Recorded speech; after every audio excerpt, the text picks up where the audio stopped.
안녕하세요, 가차입니다. 2월 4일 화요일 국내 시장이 마감되었습니다. 자, 오늘 코스피 코스닥은 전반적으로 빨간불로 마무리가 되었지만 뒷심이 부족했던 하루였던 것 같습니다. 코스피는 장중한테 2500포인트를 돌파했지만 다시 한번 깨지면서 오늘은 2481포인트에서 마무리가 되었고, 또 코스닥은 그래도 2% 이상의 반등이 나왔습니다. 그리고 시가총액 상위 종목들을 보면 오늘은 그래도 반도체 관련주에 빨간불이 들어왔고, 금융, 조선, 다양한 업종들의 좋은 흐름이 나왔습니다. 반면에 자동차 관련주라든지 또는 바이오주, 그리고 여전히 2차전지 관련주들, 이쪽은 좋지 못했었고요. 또 코스닥도 전반적으로 골고루 많은 업종들의 상승이 나왔습니다. 하지만 반도체 소부장 기업들은 파란불이 들어왔었네요. 자, 그리고 코스피 수급을 살펴보면 오늘은 미약하지만 기관과 외국인의 양매수가 들어왔고, 그리고 반대로 코스닥은 외국인의 상당히 많은 순매수가 들어왔습니다. 3,700억가량의 순매수가 들어왔죠.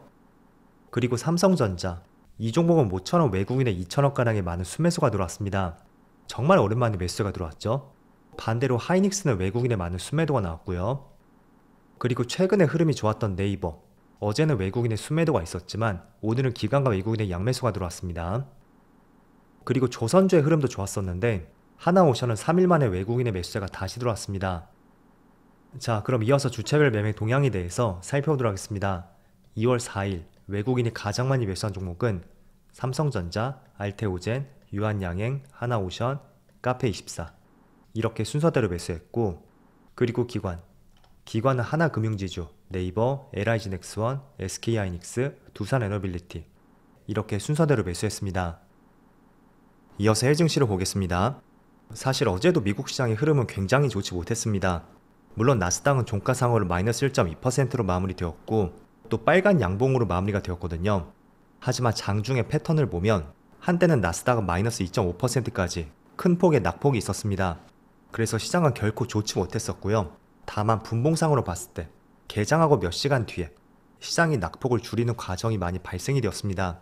그래서 그런 부분이 조금은 긍정적으로 작용이 되었고, 분명히 이슈가 있었죠. 그게 국내 시장까지도 오늘 연결이 되고 있다고 할 수가 있습니다. 그렇지만 전체적으로 한 달 동안의 흐름을 보면 굉장히 혼란스러운 모습을 볼 수가 있고, 또 S&P 500 마찬가지로 비슷한 흐름이 나왔습니다. 다우지수도 비슷한 흐름이었죠. 아울러 반도체는 여전히 시장이 좋지 못하고요. 나스닥과 S&P 500은 갭을 많이 메웠다고 해도 반도체는 갭의 절반 정도밖에 메우지 못했습니다. 그래서 지금은 미국 시장을 보더라도 설 연휴 이후부터 반도체 쪽이 가장 좋지 못한 것을 알 수가 있고, 또 추가적으로 아시아 증시를 보면 일본 시장도 빨간불이 들어오고 있습니다. 또 대만도 빨간불이 들어오고 있지만 반도체 비중이 높은 국가잖아요. 그래서 조금 전에 반도체 지수를 보신 것처럼 그렇게 시장에 많은 영향을 미치지 못하는 것 같습니다. 또 중국은 오늘도 휴장이고요. 자, 우선은 여러분들에게 드리고 싶은 말씀은 지금 촬영 시점이 1시 반쯤 되었거든요. 현재까지는 코스피 코스닥의 흐름이 굉장히 좋습니다. 하지만 오늘의 시장 흐름을 보면서 이제는 시장이 돌아서나? 그렇게 막연한 기대감을 갖기에도 조금은 위험할 수가 있습니다. 왜냐하면 지금의 시장의 분위기를 봤을 때 여기 노란색 선 완전히 21선이 깨졌단 말이에요. 그래서 반등을 할 만하면 직전 매물대 하단에 이 하단 부근에서 물량이 쏟아질 가능성도 있습니다. 자, 그래서 지금 코스피를 분봉상으로 보면, 자, 30분 봉으로 보겠습니다. 지난번 설 연휴 전에 이때였죠. 시장이 이 박스권 밴드 구간에서 움직였습니다. 그런데 한 번, 두 번의 급락이 있었고, 또 오늘은 크게 반등이 났단 말이에요. 하지만 지금 21선이 깨진 위치에 있고, 또 시장을 다소 부정적으로 볼 수 있는 재료들, 그런 것들이 계속 나오는 위치입니다. 자, 그래서 오늘처럼 이렇게 반등이 나오면 직전 박스권 하단 부근, 이 근처까지 시장이 올라온다면 또 한 번의 매물이 나올 가능성도 있습니다. 그래서 오늘 시장에 반등이 나왔던 재료가 있었잖아요. 멕시코와 캐나다의 관세가 한 달 정도 보류가 되었다. 이러한 내용 때문에 미국 증시가 장중에 반등이 나왔고, 그게 오늘까지 국내 시장으로 좋은 호재로 작용이 된다고 할 수가 있습니다. 그렇지만 트럼프의 성격을 봤을 때 또 보류를 철회할 수 있다는 그런 이슈가 나올 수도 있고, 캐나다하고 멕시코는 보류가 되었지만 다른 국가들, 대표적으로 한국이 될 수도 있고, 또 일본, 어제 뉴스에서는 유럽연합이 될 수도 있다고 하더라고요. 다른 국가들로 초점이 맞춰질 가능성도 있습니다. 그래서 어제는 미국 시장이 이런 내용 때문에 장중에 반등이 나왔지만 결코 낙관할 수 있는 그런 재료는 아니라고 말씀드리겠고, 자, 그리고 코스피 지수를 일봉상으로 보세요. 확연하게 21선을 돌파하는 그런 흐름이 아니라면 간헐적으로 오늘처럼 이렇게 급등이 나온다고 해도 너무 낙관적으로 바라보진 말자고 말씀을 드리겠습니다. 자, 그렇지만 시장이 이렇게 좋지 않다고 해도 그럼에도 주목을 해볼 수 있는 업종들, 그런 업종에 대한 공부는 꼭 필요합니다. 자, 그런 공부를 하기 위해서는 몇 가지 조건들이 있는데 제가 계속 강조해 드리는 부분, 첫 번째로 거래대금 상위 종목들을 보는 것이 좋은 방법이 될 수가 있겠죠. 그리고 두 번째는 이거는 단순히 비교해서 보세요. 자, 최근에 한 달 동안의 시장 흐름을 보면 지난달에는 코스피 지수가 반등이 나왔죠. 하지만 이번 달 초부터 크게 시장의 개파락으로 출발했습니다. 그렇지만 코스피 지수보다 흐름이 다른 종목들이 무엇이 있는지 그런 것들을 비교해보는 것도 굉장히 도움이 될 거예요. 그래서 직관적으로 비교를 해보려면 여기 업종 옆에 전이라고 되어 있죠. 이게 전환 버튼인데 이걸 클릭하고 또 주식을 클릭하고 여러분들이 비교를 해보고 싶은 종목들, 저는 카카오를 추가해 볼게요. 자, 이렇게 직관적으로 한번 비교해 보세요. 지난달 흐름은 코스피보다는 카카오가 훨씬 좋지 못했습니다. 하지만 최근 한 달, 3일 정도 되겠죠? 그 기간 동안의 시장 흐름을 보면 확실히 지수보다는 시장 흐름이 좋은 것 같다 라는 점을 알 수가 있습니다. 그리고 그에 따라서 우리가 재료도 찾아봐야 되겠죠? 물론 오늘은 시장에 많은 반등이 나오는 만큼 며칠 동안 주가에 급락이 나왔던 종목들에 많은 반등이 나왔습니다. 그렇다 보니 오늘은 수급이 조금은 빠져나가고 있지만 저는 단연코 주목을 해볼 수 있는 업종이라고 판단이 됐고, 그리고 다시 한번 추가 버튼을 누르겠습니다. 그럼 고정이 되거든요. 여기서 다른 종목들 한번 클릭해 보세요. 대표적으로 네이버, 이 종목도 누가 봐도 시장 대비 반대로 움직이고 있는 것을 알 수가 있죠. 그래서 우리가 항상 주식을 투자할 때 단순히 많이 눌렸으니까 투자해보자, 그런 관점은 결코 좋지가 않다는 거예요. 과연 시장은 어디에 지금 주목을 많이 하고 있고 또 정말로 지금 보고 있는 업종들, 그 업종들은 더 많은 상승이 나올 수 있는 이슈가 있나? 그런 것들을 꾸준히 한번 캐치를 해봐야 된다는 거죠. 그래서 지금 반도체 관련주 몇 개 종목들을 보면 하이닉스도 생각보다 반등은 크게 나오지 않고 있고요. 한미반도체도 올라가다가 위에 꼬리를 달고 다시 내려오고 있습니다.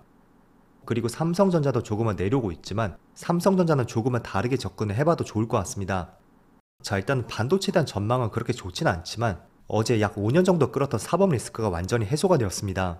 그래서 이를 계기로 해서 이재용 회장의 경영 복귀가 현실화되었고 M&A라든지 또는 AI 반도체에 대한 본격적인 투자가 현실화되지 않을까, 그런 기대감도 공존화되는 시점입니다. 그래서 제가 과거에 말씀드렸던 것이 지속적으로 주가에 급락이 나왔던 종목이 있습니다. 하지만 어느 시점에서 주가가 빠지지 않고 더 이상 나올 만한 악재가 없다고 판단이 된다면 그것만으로 주가가 또 반등이 나올 가능성이 있다고 말씀드렸습니다.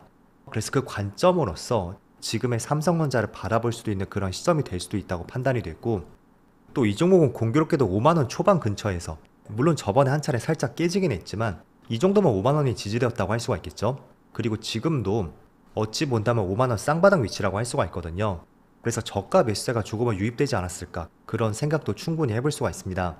그래서 이 종목은 5만원이 깨지지 않는다면 저는 두 번의 쌍바닥을 만들고 이제는 사법 리스크가 해소가 되었던 만큼 우려보다는 도약 쪽에 대해서 시장이 기대감을 가질 수도 있고, 그렇게 기대감을 가진다면 앞으로는 외국인의 매수세도 충분히 기대를 해볼 수 있다고 판단이 됩니다.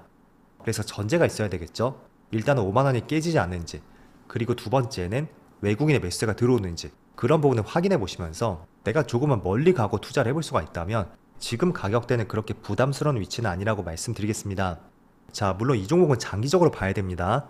단기간에 3개월, 6개월 그때 어떤 변화가 나오기는 어려울 수도 있을 거예요. 하지만 조금은 장기적으로 본다면 제가 많이 강조해드렸던 PBR 있죠. 이 종목의 PBR이 1.0에 수렴되었을 때, 그때는 과거 사례를 보더라도 그 이후부터는 주가에 많은 반등이 나왔던 사례가 정말 많았습니다. 지금도 1.0 초반까지 떨어졌는데 이거는 약간의 후행성 지표거든요. 그래서 네이버에 검색해서 지금 확인해보면 1.0이 깨진 것을 볼 수가 있습니다. 그래서 충분히 지금 투자하고 어느 정도 시간을 부여한다면 과거 사례를 보더라도 이런 구간이 나올 가능성도 충분히 있지 않을까, 저의 생각을 덧붙여 말씀드리겠습니다. 물론 다시 한번 말씀드리지만 이런 종목은 스윙 투자는 아니고요. 내가 1년, 2년 그 이상 배당을 받고 투자를 해볼 수가 있다면 몇 년 정도 묵혀놨을 때는 높은 확률로 손실보다는 수익 쪽에 가깝지 않을까, 그런 견해를 말씀드리는 것입니다. 자, 그래서 특히 단기 스윙에 집중을 하시는 분들이라면 제가 조금 전 말씀드렸던 재료들이 있죠. 거래대금 상위 종목들, 그리고 시장이 지금 어디에 주목을 하고 있는지 그런 부분에 필히 관심을 가져보셔야 됩니다. 저는 최근에 제주반도체를 매수를 했었는데 오늘 오전에 10% 수익을 보고 매도를 했어요. 이틀 전 단일가에서 두 번의 매수가 있었고 오늘 전량 전고점 부근에서 매도를 했습니다. 그리고 제가 제주반도체를 매수했던 근거 중에 하나는 며칠 전에 딥시크 이슈가 있었잖아요. 그래서 중국에 들어가는 저전력 반도체로서 관심과 이목이 집중될 가능성이 있다고 판단을 했고, 그래서 이틀 동안에 매수를 했던 것입니다. 물론 여전히 재료는 살아있으니까 다시 한번 매수 위치를 내다보고 있고요. 또 앞으로는 종종 제가 투자를 하고 수익을 봤다든지 또는 손실을 봤던 종목에 대해서도 한 번씩 내용들을 말씀드려 보겠습니다. 자, 그래서 손실봤던 종목도 한번 말씀드려 본다면 대표적으로 한미반도체예요. 제가 16일날 매수를 한번 했었는데 그때는 두 번에 나눠서 수익을 봤었거든요. 이건 한번 말씀드렸었죠. 그리고 다시 한번 추가적으로 매수를 했었는데 설 연휴가 끝나고 나서 좋지 않은 재료가 있었고 그 때문에 개파락으로 출발할 때 그때 전량 손실 처리를 했습니다. 그래서 다시 반도체에 대한 어떤 좋은 시각이라든지 또는 흐름이 돌아선다면 그때 다시 한번 매수 계획을 갖고 있고, 현재로서는 조금은 관망을 해보는 것이 맞지 않을까, 반도체에 대한 짧은 시각을 말씀드려보겠습니다. 자, 모쪼록 오늘은 그래도 조금은 반등이 나오고 있지만 아직까지는 조금은 불안한 감이 있는 것 같습니다. 그래도 우려와 달리 시장이 빠르게 정상화되기를 한번 바라보면서 오늘 영상 마치도록 하겠습니다.